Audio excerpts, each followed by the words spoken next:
Welcome back to another Drawing in the Dark. My name is Levi Smith. I draw and tattoo for a living. Today, I'm drawing Luigi from Super Mario Bros. He seems to be a popular character these days, for some reason. First, I start with a simple bean shape for his body, and a basic egghead. And then work out his direction and placement of his arms and legs. I'll keep these structure lines nice and light as I block out the basic body pose. I had an idea of the Banksy piece with the rebel throwing flowers. This left hand was a bit awkward in its construction, but it works out. I'll work out his legs and feet. And moving up to his torso, I'll block out his overalls using the crease of his belly to show the bend in his body here.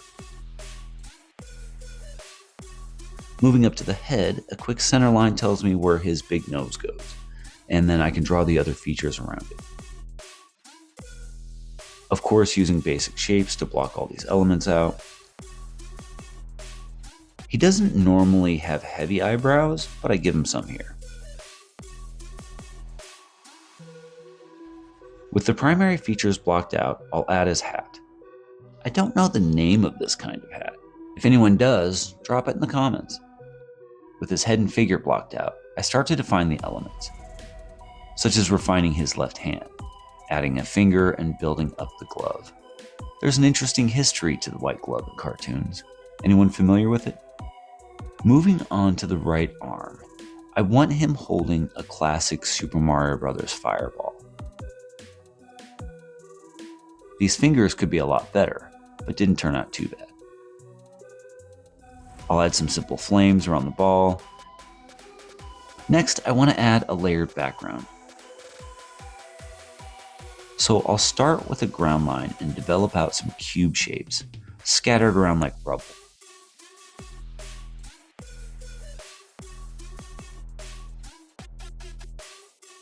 I'm thinking of a desolate environment for this piece, but still using the classic Mushroom Kingdom features.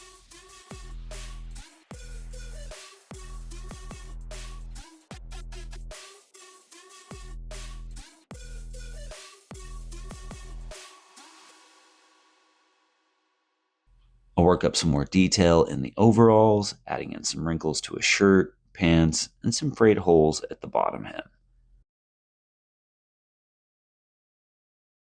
I add these rectangles to his pants for patches, but I don't do a lot with them. Back to his face, I'll add some pupils and define a few elements.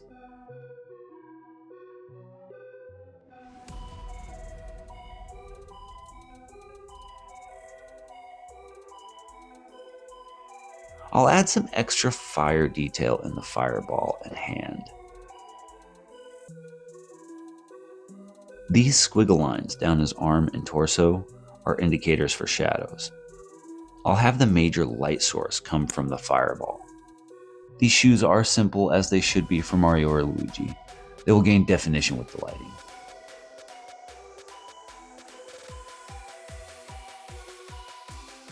Moving back to the head again, I'll add some lighting indications and the circle on his hat. From here, I pretty much have everything sketched out.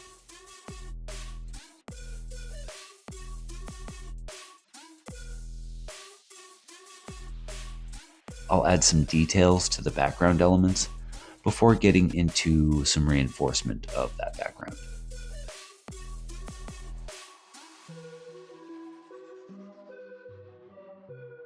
I imagine the background is the ruins of like an old Mario world, with the cubes being crushed brick platforms.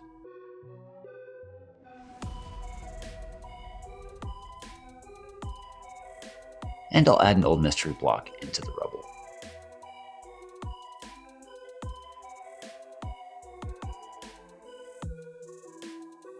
And then more reinforcement of lines in Luigi's legs, building up forms as well as adding some more detail.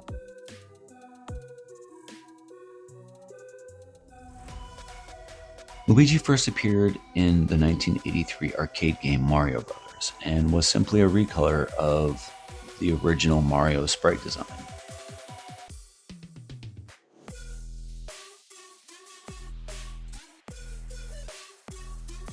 I'll clean up the left hand, finally getting it to a point I like. It wasn't until Super Mario Bros. 2 that he was shown as taller than Mario. He also jumped higher than Mario in that video game, but was a bit slippery in his controls. I'll refine the lines in his face before adding the L to his hat.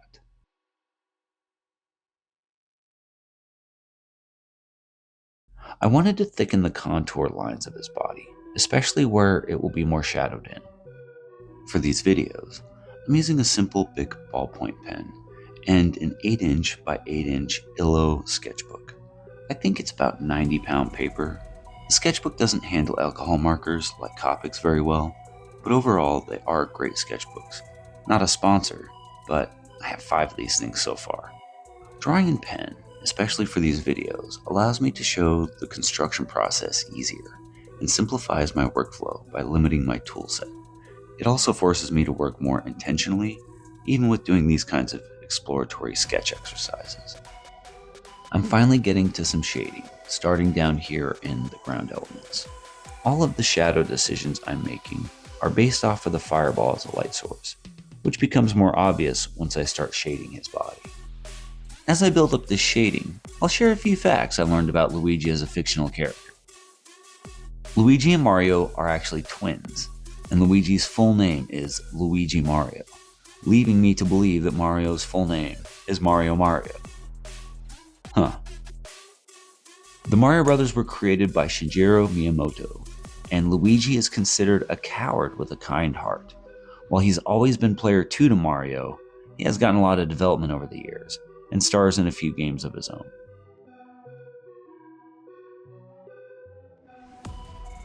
Now it's time to shade in Luigi's face, using the shading indicator for the boundary line for this hatching.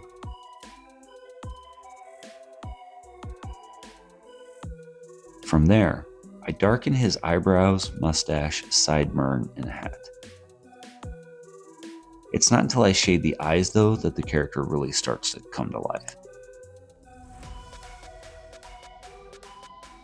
Back in the debris, I'll shade in these cube shapes as I fuss over details and the line thicknesses in this lower portion of the piece. Luigi was always my preferred character in Super Mario games. I was bummed out that he didn't even seem to exist in the Super Mario 64 game, though that's still a personal favorite as far as design and concept. The 64 just had a hot collection of revolutionary games like Zelda Ocarina of Time and GoldenEye.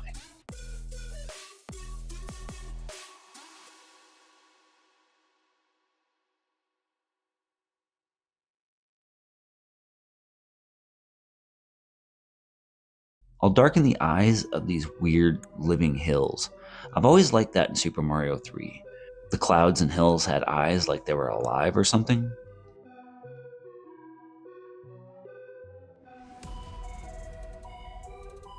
I'll add a bit more hatching to give these elements some volume as well as damage.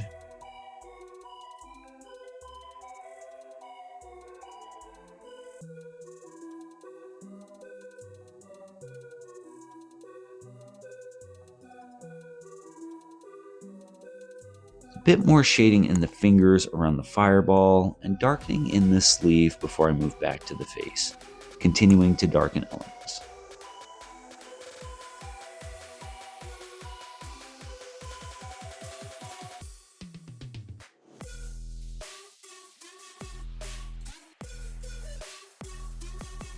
It's important to be aware of the amount of ink being put down in an area. Even with a ballpoint pen ink, it can be very easy to smear if you're working faster than the ink can dry. See that little smear off the mustache?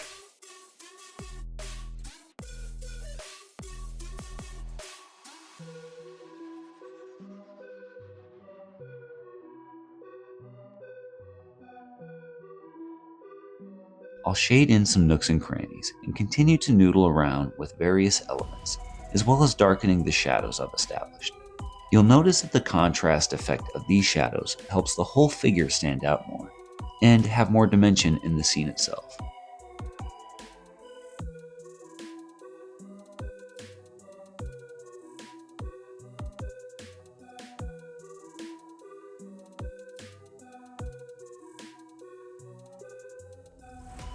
building up the shoes more, darkening the shadows, more hat shading in the shadows,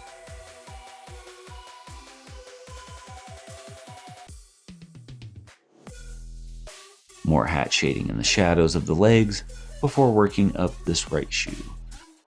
I want the shoes to weigh the character, grounding him into the background. I like to make sure the character is fit into the background, instead of simply being placed on top of it like an animation cell. Though if I colored this piece, I think I would do it very similar to an animation cell, with Luigi being brightly colored and the background having a duller, more subtler palette.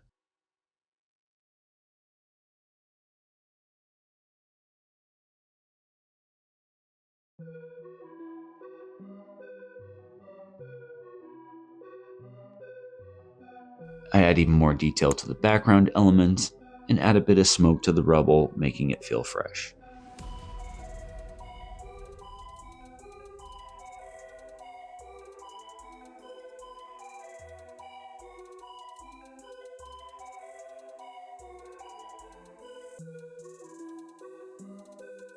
This simple plumbing pipe, I was going to add a piranha plant, but didn't want anything to muddy up the hand with the fireball. So I just do some simple cylinder shading to the pipe, allowing it to be a distant background element.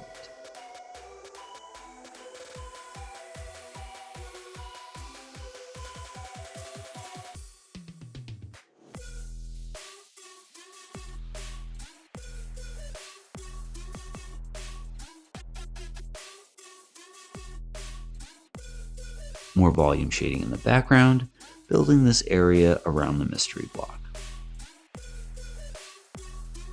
This mystery block is a good example of how simple effects, like line thickness and a bit of hat shading, can create some depth and contrast to the element overall.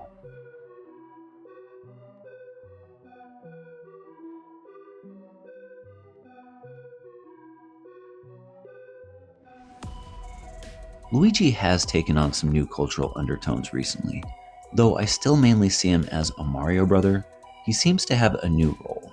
It's fascinating how events unfold and lead into cultural milestones that will stick with us in our pop culture as they do.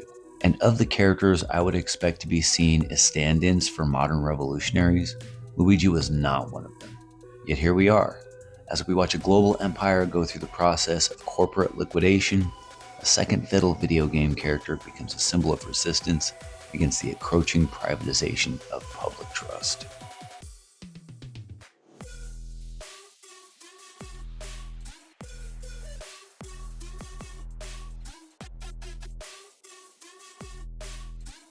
And in that same idea, I'll shade in elements in the background, just to create a contrast separating between elements, making sure that things don't get too gray or of the same level of tone. I continue darkening portions of the existing shading to create those light and dark contrast areas.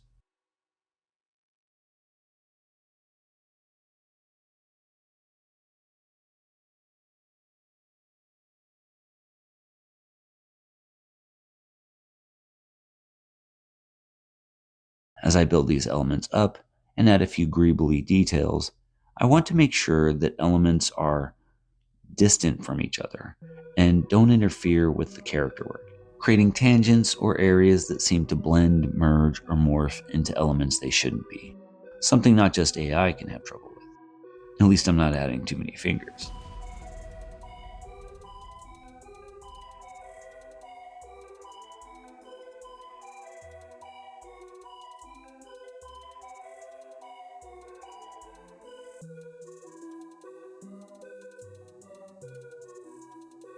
Still fussing with and darkening elements here and there, creating subtle gradations that I believe create nuance in the tones.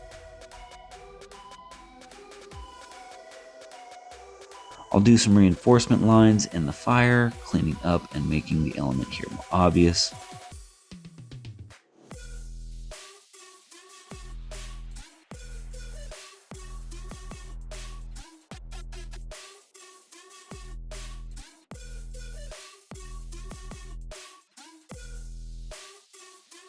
This is really a good candidate for a render drawing and some color, which is where I could really play with the dramatic lighting concept, and I think I might do that for the Patreon page.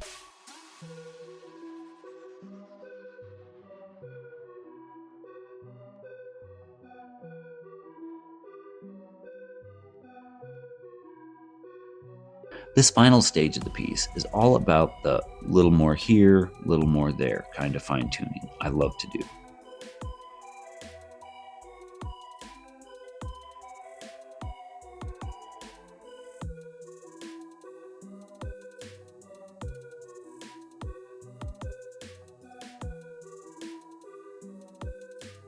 So here, I attempt to use a white gel pen to add an extra border to Luigi, hoping to separate him from the background a little bit more. But either my pen is junky, or the gel ink doesn't want to stick to the ballpoint pen, so I abandoned this idea pretty quickly. It just didn't have the effect I was hoping for here. And that's pretty much it here. It took longer to get this one out than I hoped, but that's how it goes sometimes. If you made it this far and want to see more content like this, then give it a like and a subscribe, and stay tuned for the next Drawing in the Dark. Links to socials, website, merch, and all of that are in the description. Check out the Patreon for exclusives and early updates. Thanks for stopping by, and check us out next time for GI Robot. See you then.